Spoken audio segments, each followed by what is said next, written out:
one thing that I understood quite early is if you want to get good at game design, I think you have to seek your inspiration elsewhere.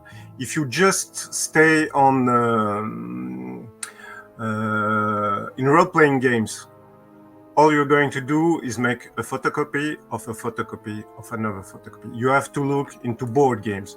You have to look into movies. There are plenty of inspiration, and I think you really have to look elsewhere.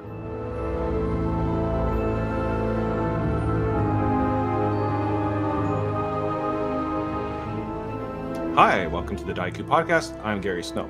Today I welcome Alexander Jeanette, better known as Kobayashi, who is the creator of the Black Sword Hack, which has recently been updated to the new Ultimate Chaos Edition, which looks amazing, through the Merry Mushmen publishing team, who are well known for their OSR Knock zine, which is also an incredible product. And the new edition is just a beautiful book, and it's building upon a solid foundation that the first edition provided.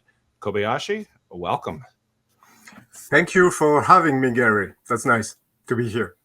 Well, the book, I mean, right from the get-go, you see it and it just draws you in, and it's a beautiful product, and I'm going to talk more about that. But first of all, how did you get started in this crazy little hobby? Oh, that's yeah. So we have to go back way back. In the 80s. I was 12, I think 11 or 12. One of my friends just got a red box, for Dungeons and Dragons. And told me, come, let's have let's try this game. I didn't knew anything about role-playing games at the time, and it was awful. It was awful. He read things. My character died 10 minutes after. It was an awful experience. But the idea of the role-playing game, to me as a kid, was amazing. I immediately thought, I don't know what happened, but I want to do that again and again and again. But what's interesting is after this first session, I didn't play Dungeons and Dragons until I was in my 30s. I played an whole other range of games before I got back to Dungeons and Dragons. And then playing, and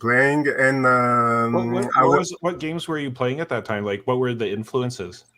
RuneQuest, Stormbringer, Hawkmoon, Call of Cthulhu, so many Chaosium games, in fact. The first edition of a German game, The Dark Eye, which is now in his fifth edition, I think. But the first edition was translated in French, and it was a very, very simple game, and it was easy to find. You could buy it in every library, in fact, in every bookshop. Sorry, and it was very easy and it was cheap, which was good when you're a kid. And mainly, so yeah, Dungeons and Dragons never had much of an influence on me in my, as you say, formative years, to be honest. And being in France, was it all English books at that time? Mostly, yeah. Mostly, even Dungeons and Dragons, the translations, there were like pirate translations, but most games were in English. We had a few games in French, but I was already a snob, so I preferred to grab English games, English and American games, which, by the way, helped me, learn English quite easily. And so you're playing all these games, and then did you immediately know that you wanted to like write games and make games? Or was that always part of, like, were you the forever GM or referee? Yeah, I was for a time the forever GM. In fact, until my 20s. Then I got to university, so there was some gap years, and then I met other friends who were also into role playing, and most of them were GMs as well. So we had a chance to try many different games. And after that, I began to work. Also, I was working as a staff writer. I was working in a magazine. I was uh, a video game reviewer, in fact, for about 10 years. I did that. And at the moment I discovered, at the time, it was a forum that was named The Forge.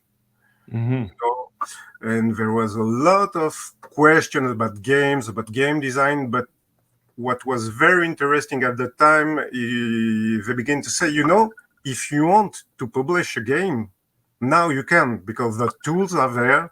You don't have to sell your house just to publish your game.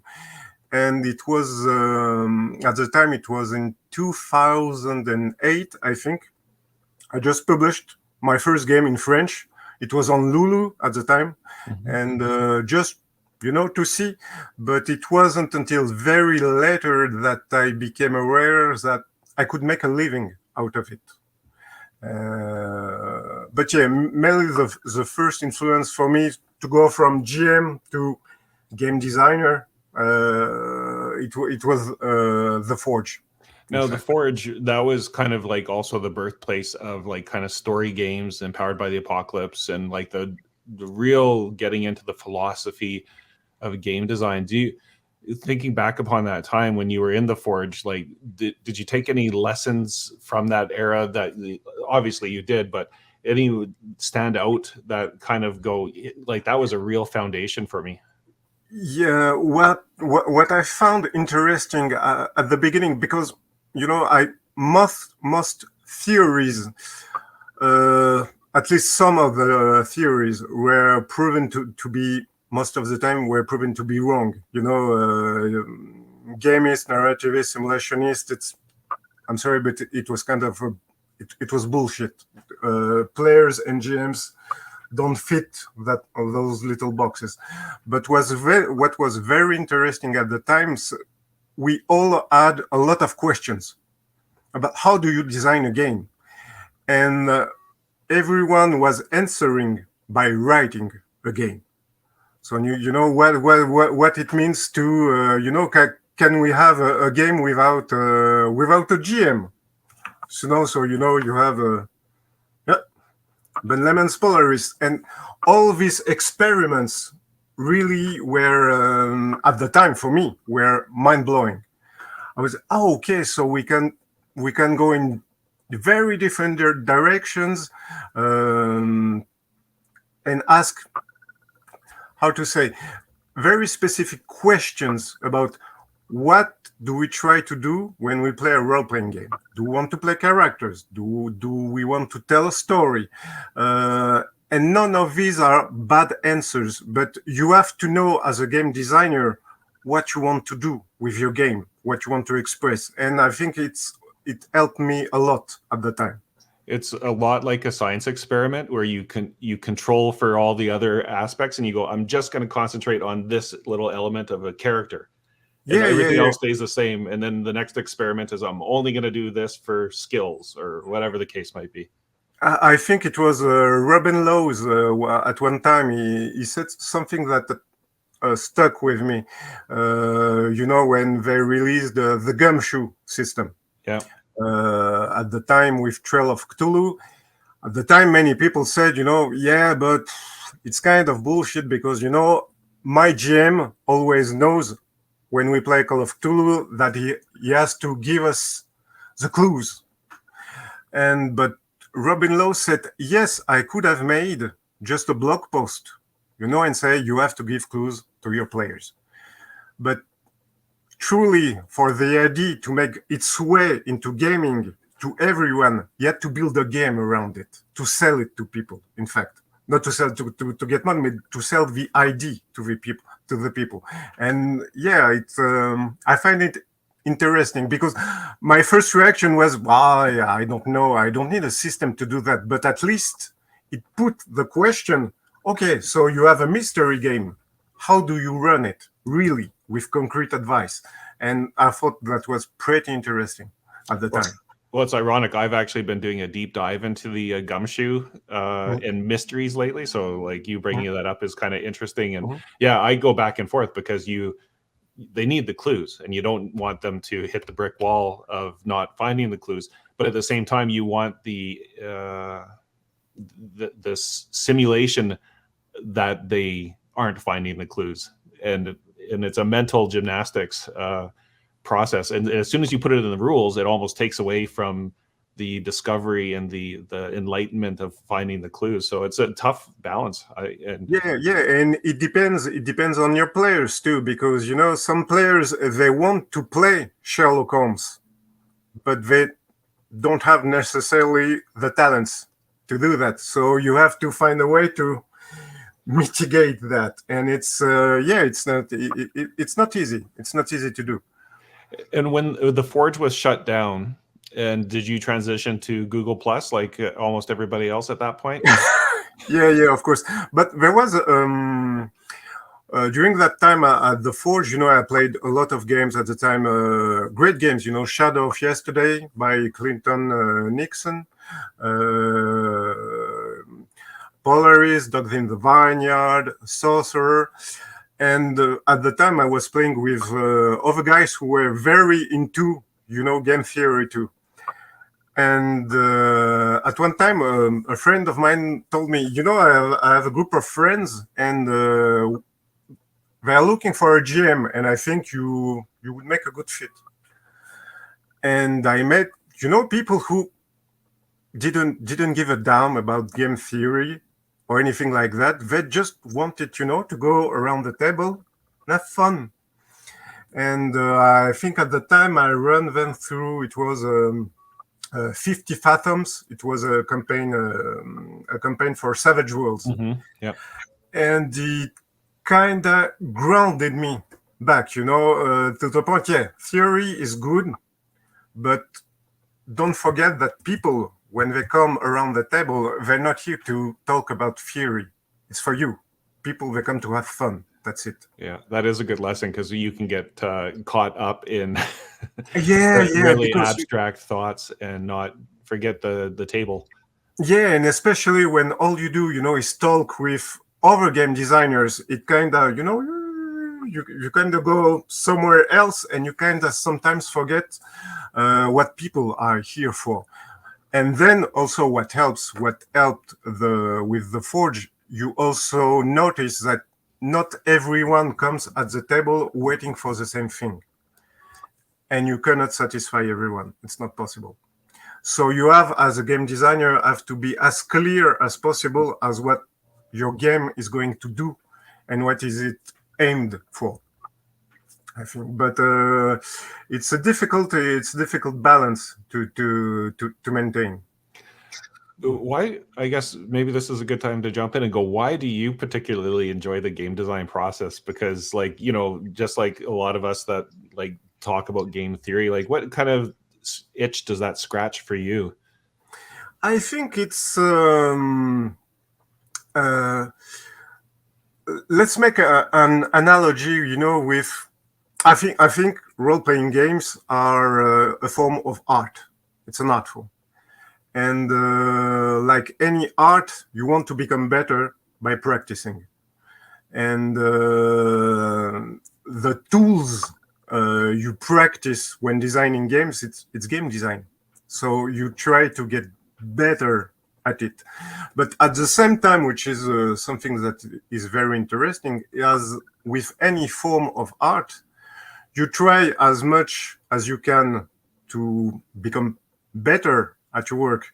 But in the end, the spectator, the players, the GM, they'll just go, I like it. No, I don't like it. Bye. So so game design, it's at the same time, it's something that is very important, and at the same time, not as much. Did your video game experience also help inform some design that because sometimes it's good to get information from outside of our little bubble of role-playing games? one thing that I understood quite early is if you want to get good at game design, I think you have to seek your inspiration elsewhere. If you just stay on in role-playing games, all you're going to do is make a photocopy of a photocopy of another photocopy. You have to look into board games. You have to look into movies. There are plenty of inspiration, and I think you really have to look elsewhere. Just to give you a small example, I was now I'm working on a small game that a medieval fantasy or heroic fantasy, but Japanese. And I wanted to find a mechanic to run duels between two samurais. And Erica was kind of stuck because you throw the dice. Hmm. It wasn't very satisfying. And then I played with some friends an old board game that was called Dungeon Quest. So I Yeah. don't know if you know this one. And when you run fights in Dungeon Quest, you use cards. So I thought, but I just could, kind of take a rock, paper, scissor mechanic to do the duels, add a few things on top of it, but to do something that was where you get the same feeling as in a duel, the suspense. You pick your card, you hide it, you show it, and it worked. But if I just limited myself to role-playing game, I would never find this type of mechanic. It would have been very difficult. So yeah, you really have to go elsewhere to find ideas. Definitely. And then the OSR started to kind of ramp up in the Google Plus days. And was that like a new era for you as far as like from the Forge to the Google Plus and the OSR? Yeah. And as I said to you before, Dungeons and Dragons never was a big thing for me. So when I discovered the OSR, all the kinds we want to play like we played before, which is already not quite true, because I knew people who played Dungeons and Dragons at the time. It wasn't Mike Finch rules about Yeah. principles. Yeah. Some of them, yeah. When I was younger, I knew many people who played AD&D. Like it was, they were all rules lawyers, really, and it wasn't fun. There wasn't an emerging story or whatever. It was just about, Yeah. it wasn't very interesting. But the OSR, what I like, it was to maybe not so much get caught in game design, but get back to the bare bones of what a role-playing game is. So yes, you have a few rules, a skeleton, so to speak, where and the players and the GM they contribute the rest, and it's very interesting because one thing that you cannot forget when you are a game designer, you write a book. It's a book, but the role-playing game, it's the players and the GM. It's not me. It's what they do that makes the game. So yes, I find it very. And what I liked the most about OSR, it was yes, there was so much, and there is still so much creativity. People like Luca Reyes, Ultra Grasslands, Troika. They explore other things, Electric Bastion Land, Into the Odd. I found it very, very interesting because, okay, yeah, game design rules, okay, but what kind of worlds can we explore as well? And it's something that was missing from my previous experience in game design. Okay, let's go crazy with the world and keep rules to a minimum. Yeah, I've mentioned on the podcast before, like for me, like I started with the red box similar to you. And but that time that I played when I was 11, 12, 13 years old, we didn't understand the rules. And the feeling that you got while playing, I think my whole life has been trying to get back to that 11, 12, 13-year-old version of the game, because that it's almost the OSR style where it's the rules are almost inconsequential, but they're not. They're important, but keeping them so light that you could actually play the game and make an experience and a style of play that the OSR does so well. Yeah, because I think when people sometimes feel that rules are missing, and sometimes I feel it's a good thing because it's a space that as a player, as a GM, is yours to make. It's not someone who tells you, okay, this has to play this way, not any other way. We can talk, about something that is fascinating for me is Powered by the Apocalypse game. I have a strange relationship because there are some of them I like and some I disliked, but I didn't understand why at first. And I ended up understanding that when I knew a genre or a setting very well, the Powered by the Apocalypse rules were in the way. It was like, backseat driving. You have the system is like a GM behind you who tells you, yes, you should run the game like that. And I say, okay, I know, shut up. No, but I know. But at the same time, it was a game that I liked a lot. It was Bedlam Hall. Oh, I've never heard of that one. Oh, very. Basically, it's you play. Players are domestics, servants of a rich family who dabbles into sorcery, basically, and you cannot try to save them from invoking Cthulhu, basically. And what was nice is it's set in the 19th century, early 20th, and it was a very strict, hierarchy between, the families, the servants. It's something I didn't knew too well. My players didn't knew too well. And here, the rules helped us get in our roles. We were playing as intended, so to say. And it was nice because this time the system was helping me because I didn't knew that setting very well. Yeah. So once again, I don't understand, when people say, oh, okay, this system is awful or I don't like it. Most of the time it's much more complicated than that. Much more complicated than that. And when did you decide to write your first game? I know I popped it on the screen a little bit earlier.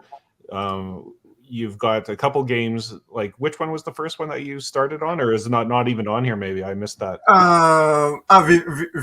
These games were the first that I wrote in English because I wrote many games in French, but these were the first one that I wrote in English.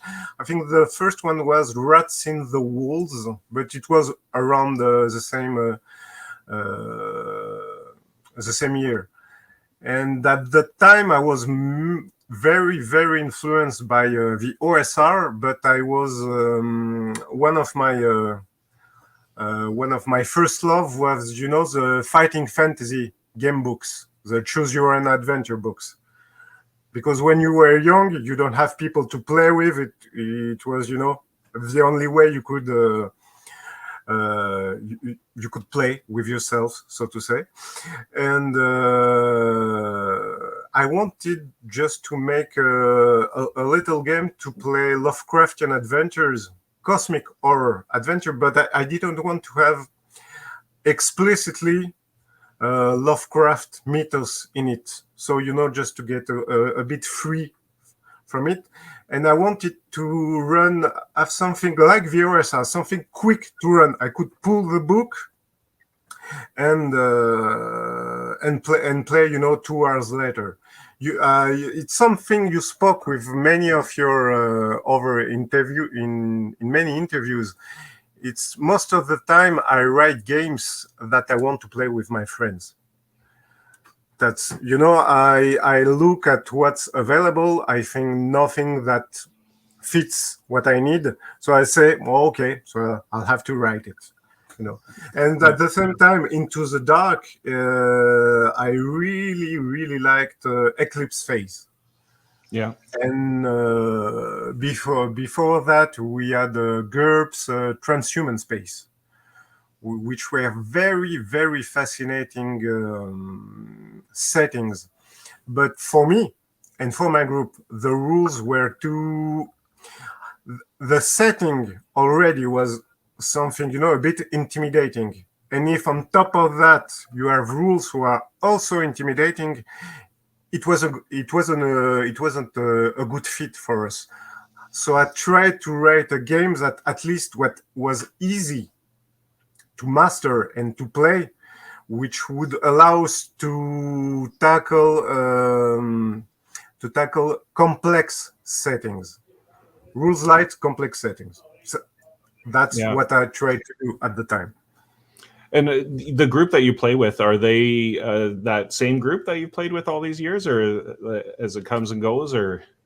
Oh yeah. Now the group I play with, we've been playing together weekly for almost 20 years now, I think. So wow. they knew That's me incredible. when I had hair, so. So yeah, we go back a long time. And so that was your first English versions of the games, or game design. And when did you kind of at that point go, I think I am onto something as far as my style? Like, you found your voice in your game design. When did that kind of feel like you knew what you were doing from a design perspective? I think I'm still searching. In fact, I'm still searching because I went, as you know now, through kind of OSR phase. I had a story game phase before that. So I don't really know where I already know where I'll be going from there. But yes, I'm still trying, to. So many people say, you do something for 10 years, and after you've done 10 years, now you kind of start to understand what you're doing. And basically, I'm at this point now. I'm just, okay. Now I see what maybe I can do, what I can write about, what kind of games I want to do. But mostly these were formative years and formative games for me, to be fair. And when did Fleo come to be? It's how many years old is it now? Say 3 years? I think it was just at the beginning of the COVID crisis, I think. Something like that. At the time, I just, as always, I wanted to run a campaign for my players. I want to run The Enemy Within, the Old Warhammer campaign for my friends. And as always, one of my players didn't like the Warhammer rules at all. Disliked them. So maybe I should try, maybe to take some notes. And as it was the beginning of the COVID crisis, I just made a small pamphlet. It was, I don't know, 20 pages long. And at the same time, I met the art director, Edgar, who said, hey, if you want, I can, do the layout for your thing. I said, okay. And we released the first version, 20 pages long, for free for people, okay, times are hard for everyone. So here is a little present so you can still have some fun. And we had very good feedback from people. And Angara said to me, why let's make a full game out of this. And I said, well, yeah, why not? After all, let's try that. And it's kind of, I never planned to write the game, but yeah, it's in 3 months. I think it was done. It was done. And Well, it was my first dig into, because I liked at the time the Black Hack second edition, written by David Black. And I just read a game like the Mecha Hack by it was Absolute Tabletop, very good game. Check it. Check the Black Hack, of course. Yeah. And I wanted to do something with that system, so it was my first kind of foray into the Black Hack. Was with Fleo.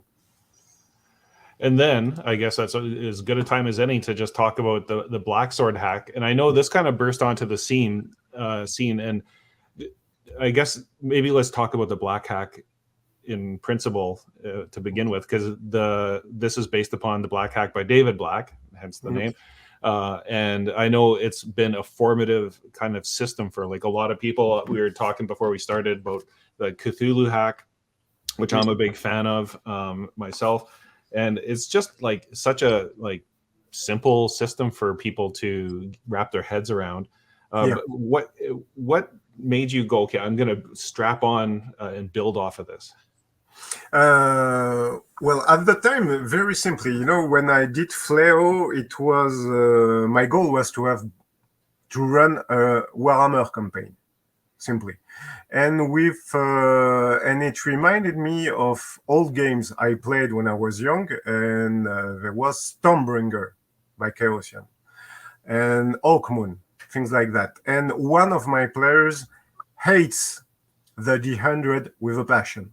If I bring D100 at the table, I think he will kill me. So I remembered about another game from Chaosium at the time. It was Pendragon, and he chose a D20. And at the time I was, Pendragon, the Black Act. In my head, it kind of clicked, and I think, yeah, that would be the perfect system to run this kind of adventures. And and at first, I think before, I don't even remember, I wrote the first edition of the Black Sword Hack. And before that, I wrote Extinction, which was basically an alien type of game, sci-fi game using the Black Hack, just to learn to do that. And the first edition of the Black Sword Hack was how can you say, kind of a silent hit, because it's a platinum seller on Drive-Thru RPG, but there were basically no reviews, no actual plays, basically nothing, but it worked. People liked it, because it's not easy to have your game be noticed, especially on Drive-Thru RPG. That's why Kickstarters for independent creators is very important for us. But yes, so yeah, it was for me when I was thinking about the themes that I wanted to have in the Black Sword Hack. The Black Hack was kind of became a natural choice for me at the time. And as far as like some of the details of the Black Hack D20 roll under, player facing rolls, it's classless. One of the things that you added, though, I think, is the Doom die mechanic, which is like a declining resource die. And so did you pick and choose and find inspiration in other games? Yeah. The Doom die mechanic comes from the reactor die in the Mecha Hack. Basically, in the Mecha Hack, when you use special abilities of your big robot, you have to roll the reactor die to power it, and it was the same. It was a usage die. So I really thought that the idea was brilliant, because Yeah, the idea to use, usage die for, rations, torches, arrows. To be honest, I find it a bit boring. I find it a bit boring. What was made in the mecha hack with the reactor die, it became a push your luck mechanic, Mm-hmm. because really it was for the players. It only can come from the players. It cannot be imposed by the GM. The player has to choose, okay, so do I use my Doom die or not? And it created very, very intense moment at the table, and it worked quite brilliantly. I can say so because it's not my idea to begin with. So credit goes to the writers of the Mecha Hack. And yes, in the Black Sword Act 2, I was like I said, I'm not too big into Dungeons and Dragons, so I didn't feel the need to keep classes. You know, Yeah. it didn't fit. It didn't fit the fiction. You know, Conan is not just a barbarian. It's not that. He's many more things. And Elric is not just that. Kane in the Karl Edward Wagner books is not just a sorcerer, is not just a warrior. It's more rich than that. And classes didn't feel didn't feel good for the theme. So yes, I kind of picked and grabbed everywhere I could, and tried to make the rules fit the genre as much as I could, and not the other way around. And I had the new Chaos Edition cover up there, but there was the original one, which actually was, I thought it looked great, and like there's so no slight against the layout or anything like that. But how did the second edition or the Chaos Edition, Ultimate Chaos Edition, come to be? Like, what was the process in taking your original game, and then when did you decide to make a new edition?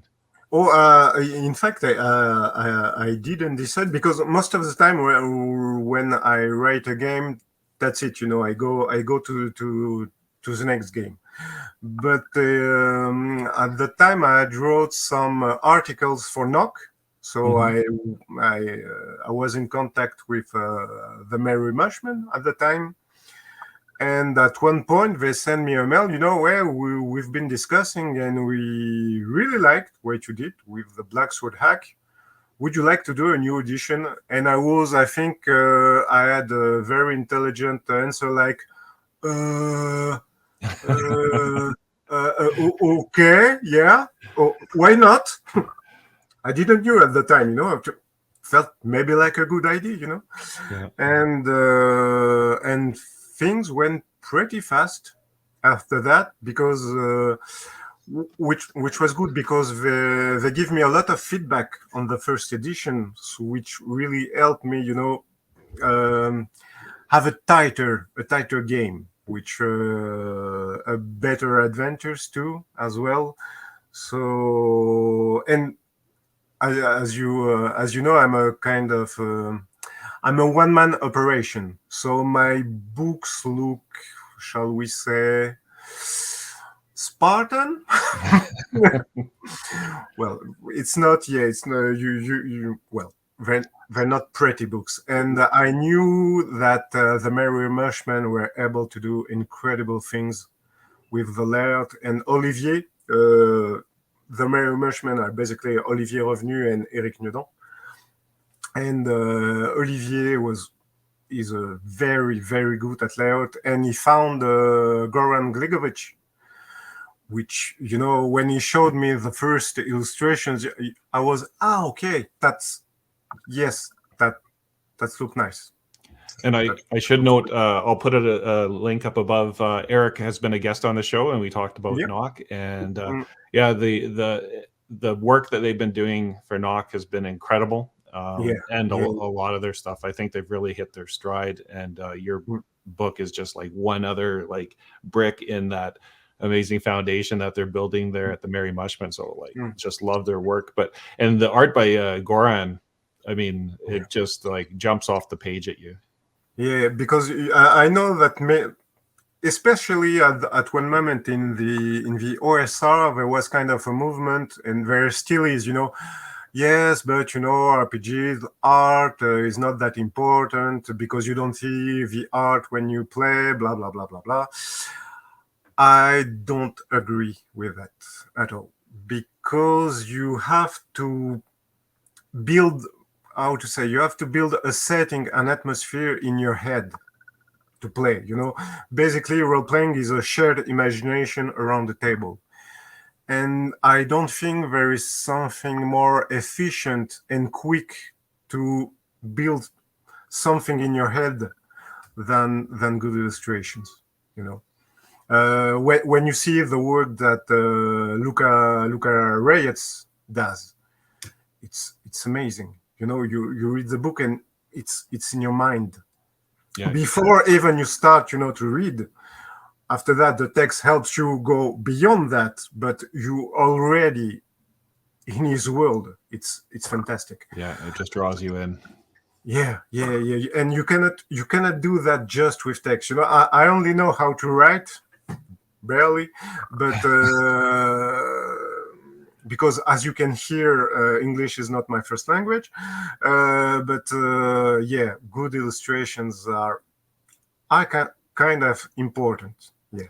Well, I think you do an incredible job writing in English. I'm not bilingual at all, so I can't even imagine how difficult it would be to write in a different language. But fantastic job. But what was that conversation like, as far as what did they convey to you as like, hey, we want to try this or do this? Like, you went from a page count of 75 to 110. And what other kind of like direction or like work did you guys do together to kind of come up with the newest edition? Oh, they pointed out to me simply like from the point of view of people who played the game, and they told me, we miss some examples, we miss adventures, we miss some. Eric had the fairy tales chapter in the book. We miss those kind of things. Could you add them? So I was happy to oblige, and they really helped me. Yeah, they told me what they thought was missing from the game that could make the game even, yes, I would say a better game and a better experience for the GM and for the players. So, and yeah, the thing I did with Fleo, is regional adventure seeds. They really liked it. And could you do that for, And I said, yeah, of course. If I knew the work that was needed for that, I wouldn't have said yes, because finding 96 adventure seeds, it's maybe 4 pages in the book. It's nothing. Yeah. I would have blown my brains out.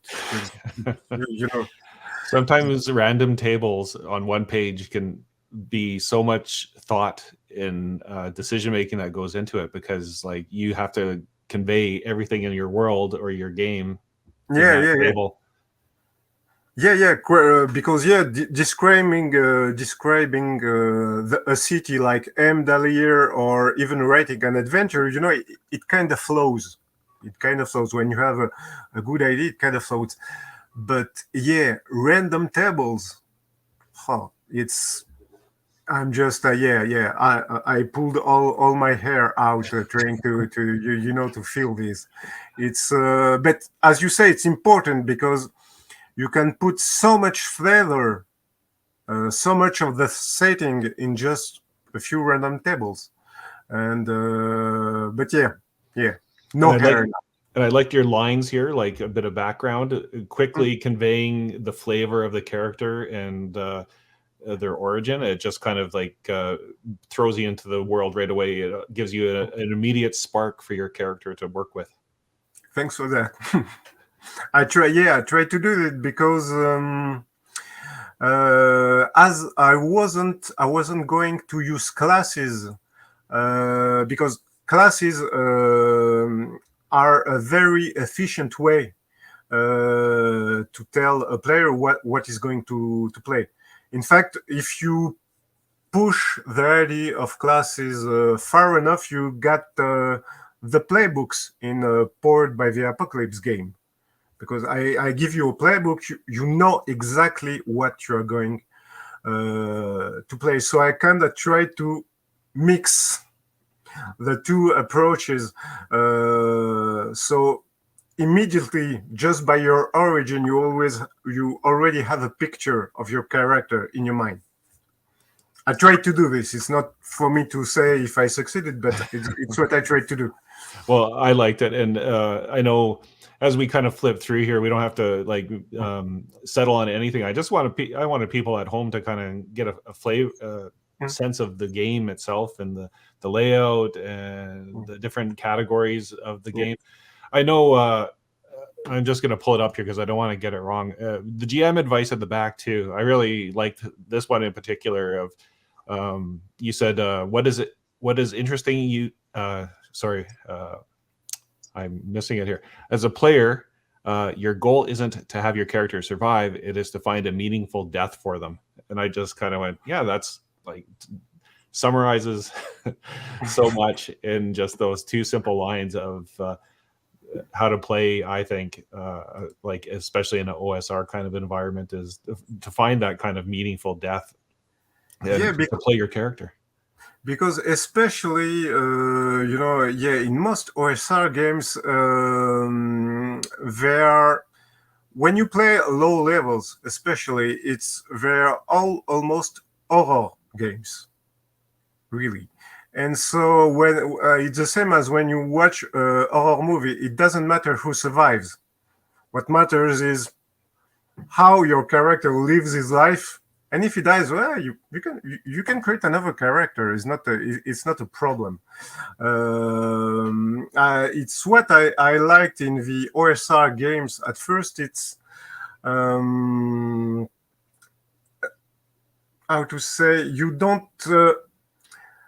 you don't have to get too attached to your character, but I don't like it when it goes too far on that hand too, where if you create 5 characters in a row, they're kind of becoming unimportant. Okay, now it's fighter number 5, and not very interesting. But I think it was good to have a kind of it doesn't matter if the character dies at one moment, because it's part of the world, and it's also, it draws us back to game design. It's if you want to emulate a genre, you can go, okay, so I want the characters to feel like they are Conan or Eric, but a player will say, yes, but Conan, he doesn't die in the novels, and Eric doesn't die, so why should I die? And that's where I find that role-playing, it's what OSR reminded me. It's the role-playing games, they create very peculiar kind of stories. And for me, it's just a choice on my part, but I think role-playing games are at their best when they don't try to ape another medium. I don't want my role-playing game session feel like a movie. I don't want it to feel like I'm watching a Netflix series. I don't want it to feel it like a book. I want to feel it like a role-playing game, like a session, which will. That's why if you take most adventures you have at your table, and you try to turn them into books or movies, usually it's not going to be that good. Usually, you have not very good stories with your friends who are most of all probably very bad actors. And it doesn't matter, because we're here to do something which is very specific. Role-playing games produce specific kind of narratives, and that's something that I think is really, really interesting. And I don't find them that interesting when they try to reproduce another medium. Yeah, I think it was Alan Moore, the writer and comic book writer, who said, why he didn't like to see his comics adapted to the movies, because he said, comics are not just images that you can animate. It is a very specific medium who can tell stories in a very specific way, and it's not movies, and it's not a book. It's something very specific. And I feel that way about role-playing games, that they produce something that is very specific that no other medium can reproduce. And you can find it in other mediums. When talking about video games, for example, a very successful series, the Metal Gear games by Hideo Kojima. If you made them into movies, they would be pretty ridiculous movies. They would be pretty stupid movies. But as games, they're very, very fun. But if you turn it into a book or into a movie, it's going to be a disaster. It wouldn't work anyway. And for me, role-playing games are like that, to be honest. Yeah, I totally agree. It's like to me, it's an art form. Not only designing it, but also playing it. It's a special thing. Obviously, I love the hobby myself. Where do you see role playing games in its evolution? Like, you've been in the world for like a long time. Are we just scratching the surface of what role playing games could be, or do you think we've kind of hit like a nice peak? No. I think we only now are beginning to scratch what we can do. It's like if we were we're playing games were 50 years roughly. Imagine after 50 years after the invention of cinema, we would have said, okay, we're at the peak now. Nothing else to see. Okay. We can go much farther than that. It would be completely stupid. I think we really just now are at the beginning of things, because, of course, not to go political or anywhere, but there are changes in society as well that we will see into games. A game like Haunted West, very good game, Rabbit, by Chris Spivey, is something that you cannot have seen 20 years ago. It wasn't possible. And it's a really, really good game, very interesting, and it's fun to play. It's a fun game, Yeah. And there are many things that we still have to explore, because at some time, especially we were talking about the Forge. I think talking about systems, so yes, it's karma in the middle, it's a fortune system, it's what kind of dice you use, who has a power as a referee, all that kind of things. It's interesting, but we have to go farther than that. Right now, the most successful games on the planet is Dungeons and Dragons. And Dungeons and Dragons is to role-playing games what McDonald's is to food. I'm sorry about that, but I agree. it's the sad truth. It's not a bad game, if you play Dungeons and Dragons, please enjoy. I run 2 campaigns with 5th edition, I have nothing against people who play, but you have to face the fact that it's fast food. It's fast food, and it's produced by a big corporation who doesn't give a fuck about you. So what we will see in the future, maybe considering the mismanagement at Hasbro, maybe we could see the end of the brand, maybe Dungeons and Dragons, which I think would be a good thing for everyone, The same thing that happened in cinema, when the big studios at one time disappeared and independent filmmakers were allowed to produce things. We saw great things So maybe we could see that in the world, because there is something that I hear a lot, and people say, yeah, but if Dungeons and Dragons is successful, it's good for every role-playing games. And that's sadly not true at all. What is good for Dungeons and Dragons is good for Dungeons and Dragons. There was a YouTuber, a Spanish YouTuber, who told what happened in Spain. In Spain, as in France, you have a very dynamic local RPG creators. They create a lot of games. So those times, bookshops were buying, games from Spanish creators. But at one moment, those bookshops saw, okay, what is selling? It's Dungeons and Dragons. Okay, so your games, you get out, because we're gonna put Dungeons and Dragons on the shelves. Yeah. So, unfortunately, what is good for Dungeons and Dragons is not good for us, and it's really an idea that have to disappear, especially from indie creators, because it makes no sense. It makes no sense at all. It's kind of a tidal wave, raises all boats. No, that's not true. It doesn't work in economy. It doesn't work in role-playing games as well. Sorry to break some dreams here and there.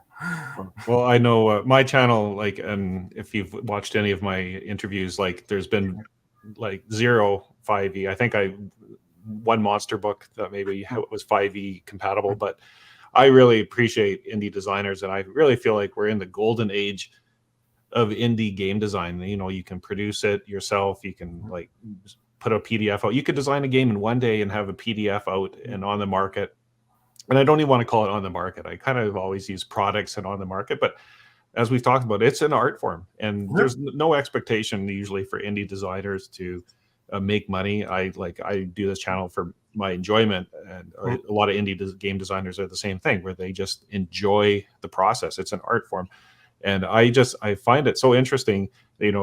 People like yourself that are really finding their voice and experimenting and making unique games and sharing it out in the world. And then this is a hackable game, just like the Black Hack, that people can potentially build upon. So maybe you can just talk about that, what opportunities from the Black Sword Hack that could people work with? First thing, we wouldn't have a Black Sword Hack if David Black didn't put the Black Hack under VRGL at first. He was very generous. I designed this system. Go play with it.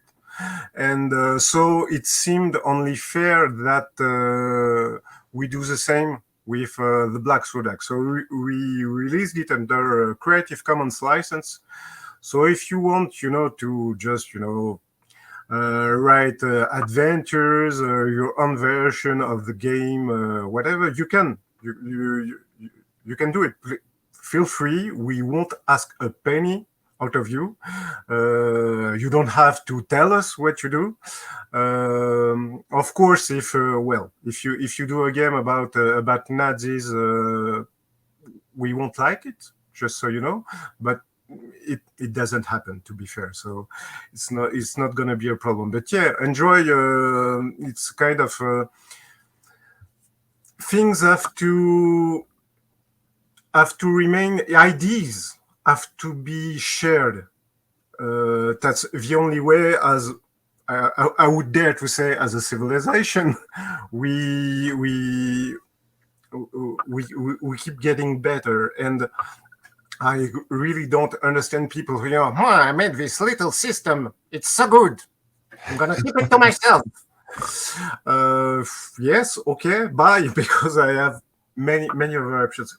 It's not that hard to share, the way you choose to roll dice. It's not rocket science, especially, to be fair, So yes, if you anyone who wants to write something for the Black Sword Hack, or inspired by the Black Sword Hack, or you just love the Doom die mechanic, you want to use it in your own games, Go, please go. Nothing makes me happier, than see people who are inspired enough, by what I write, to write themselves. That's, there are some artists, you watch or you read what they do, and you feel like, oh, they are so good, they are so good. I will never be so good, and you kind of, you're happy to have read or seen that, but it's a bit of a downer. And there are other artists who inspire you so much that say, oh, okay, I want to try this too. That looks like fun, and I'd rather be in the second category. And I'm not talented enough to be in the first one, so logically, Well, that's what will happen. you never know. I feel like this book is very inspiring. I think you've done an incredible job on it. And I'm going to put all the links on where you can buy it and find it and learn more about it. And same with Goran's art and the Merry Mushmen. And so it's really fantastic work that you guys are doing. But what is next for you? Do you have plans for future games? Yes, because unfortunately I try to write 6 games at the same time, which is not a good idea, to be fair. Yes, so I'm currently finishing a small, samurai-like game with illustrations with someone who works at Pixar. So Oh wow! Images will look good. That's nice. I'm working on a game that is called Dark Leningrad, which will take place in a kind of sci-fi version of the Soviet Union in the 90s. It's gonna be quite weird, I think. Yeah. Yeah. I'm also working on a full edition of an old game that is called Unlikely Gentleman, which is basically a steampunk game. So already I have to finish those 3, and I'll see after that. I'm very bad at giving dates, but and maybe a new project with the Mushmen. We'll see if that if that will see the light of day. I will let them communicate on that when they want. But cool. Yes, a lot of work, so that's pretty cool. Yeah, well, like I said, I love the book. I love the work you're doing. I like your design philosophy and your exploration of game design in itself. So I think you're just doing some really good stuff out there. And I just wanted to say, just keep it up. Awesome job. And I want to thank you for coming on the show today and sharing a little bit of your wisdom and experience. Thank you for that. And thank you for putting with my Maurice Chevalier accent.